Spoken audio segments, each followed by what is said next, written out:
এই কাজটা যখন আমি স্টোরিতে পোস্ট করি আমাকে প্রচুর মানুষ কমেন্ট করেছিল, দিদি এবার গেলে কিন্তু আমি এই নেলসটাই করব। ইভেন আমি এই নেলসটা 6 জনাকে করিয়েছি। তাই আজ ভাবলাম টিউটোরিয়ালটা তোমাদের সঙ্গে আজকে শেয়ার করা যাক। আর আমরা সবাই জানি ক্যাটস আই এখন কিন্তু খুব ট্রেন্ডিং। তো চলো এবার বলি ক্যাটস আইটা কীভাবে করেছি। প্রথমে আমি বেস রেডি করে বেস কালার অ্যাপ্লিকেশন করে নিয়েছি। দেন আমি একটা ডার্ক কালার নিয়ে দুটো ফিঙ্গারে ওমড়ে করে নিয়েছি। তারপর ইউজ করেছি সিলভার কালারের সিল্ক ক্যাট আই। ক্যাটাইয়ের পার্টিকেলসগুলোকে অ্যাক্টিভ করার পর আমি ইউজ করেছি ম্যাট কোট।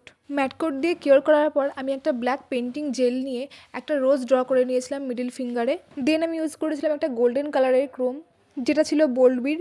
তারপর আমি সিলসের একটা শাইন টপ কোট দিয়ে আমার কাজটা শেষ করি। আর তোমরা ফাইনাল রেজাল্ট দেখতেই পাচ্ছ। অনেকগুলো ক্লিক কিন্তু মিস করে গেছি। আচ্ছা শোনো, এরকম কাজ শিখতে চাইলে জানুয়ারির 10 তারিখ থেকে আমার নতুন ব্যাচ শুরু হচ্ছে। তোমরা যারা চাইছো তারা অ্যাডমিশন নিয়ে নিতে পারো। আর নেলসটা কেমন লাগছে তোমরা কিন্তু জানাতে একদম ভুলো না।